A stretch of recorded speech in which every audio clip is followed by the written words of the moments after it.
नमस्कार दोस्तों, आज मैं आपको एकादशी व्रत में सुनी जाने वाली तुलसी माता की कहानी सुनाने जा रही हूँ। प्रेम से बोलिए तुलसी माता की जय हो, विष्णु भगवान की जय हो।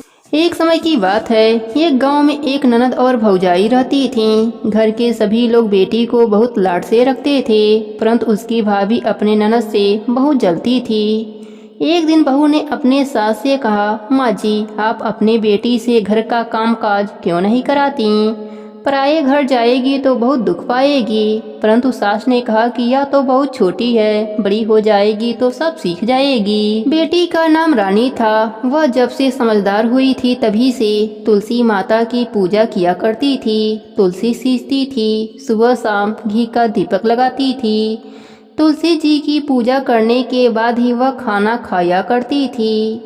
रानी तुलसी माता से प्रार्थना करती, हे माँ, सोने के लोटा दो और लड्डुअन का थार दो। इस प्रकार सोने का लोटा और लड्डुअन का थार आ जाता था। रानी वह ले जाकर अपने माँ को दे देती थी। इसी तरह उनका घर चल रहा था। उनके घर में कभी अन्य धन की कमी नहीं हुई। एक दिन उसकी माँ अपने बेटे से बोली, बेटा, रानी का विवाह का समय हो गया है, तुम उसके लिए घर बार खोज दो। तभी उसकी भाभी बोली, मेरे जान पहचान की एक शादी है, रानी की शादी वहीं करा दिया जाए। रानी की शादी हो गई। वह बहुत ही गरीब थे। सुबह हुआ तो रानी ने अपने सास से कहा, मैं पहले तुलसी जी की पूजा करूंगी, उसके बाद ही अन्य जल ग्रहण करूंगी। सास बोली, हमारे यहाँ तो तुलसी का पौधा नहीं है। रानी को उसके ननद के साथ पड़ोस में लगी तुलसी के पौधे के पास भेज दिया। रानी ने तुलसी माता की पूजा करी और वही मांगा जो हमेशा मांगती थी, सोने के लोटे में जल दो और लड्डुअन का थार दो। दोनों चीजें उसके सामने आ गए। रानी ने लोटा और थाल पड़ोसन को दे दिया। पड़ोसन तो बहुत खुश हो गई और कहा, बहू, तुम रोज पूजा करने आ जाया करो। जब वह दोनों घर आए तो ननद ने अपने माँ को पूरी बात बता दी। सास गुस्से से बोली, अब देखती हूँ कि यह अब कैसे तुलसी पूजा करने पड़ोस में जाती है। सुबह रानी ने तुलसी पूजा के लिए कहा तो सास पहले से ही गुस्से में बैठी हुई थी। उसने कहा, कोई पूजा नहीं होगी, चलो काम पर लग जाओ। रानी बहुत दुखी हुई। उसने कुछ भी नहीं खाया। इसी तरह 4-5 दिन निकल गए और वह भूखी प्यासी ही रही। रात में तुलसी माता ने सपने में दर्शन दिया और बोली, बेटी, तुम आजकल मुझे जल से क्यों नहीं सींचती हो? मेरी पूजा पाठ नहीं करती हो, दिया भी नहीं जलाती हो। तब रानी ने कहा, मेरे ससुराल में तुलसी का पौधा नहीं है तो मैं पूजा कैसे करूं?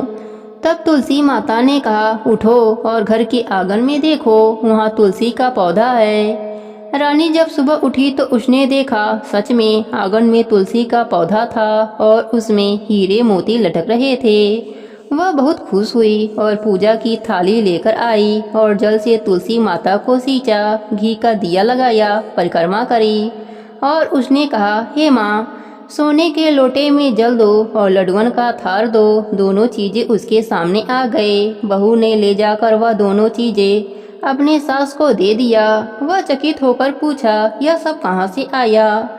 तब बहू ने पूरी बात बताई। सास ने आंगन में जाकर देखा तो आंगन में तुलसी का पौधा जगमगा रहा था। सास को अपने गलती पर बहुत शर्मिंदगी हुई। सास बहू से माफी मांगने लगी तो बहू ने कहा, माँ जी, उल्टी गंगा नहीं बहती, मैं आपके पाँव लगूंगी, आप तुलसी माता के पाँव लगिए। तब दोनों सास बहू और ननद रोज तुलसी माता की पूजा करने लगी, तुलसी सींचने लगी, तुलसी माता की कथा कहानी कहने और सुनने लगी। तुलसी माता की कृपा से उनका घर अन्य धन से भर गया।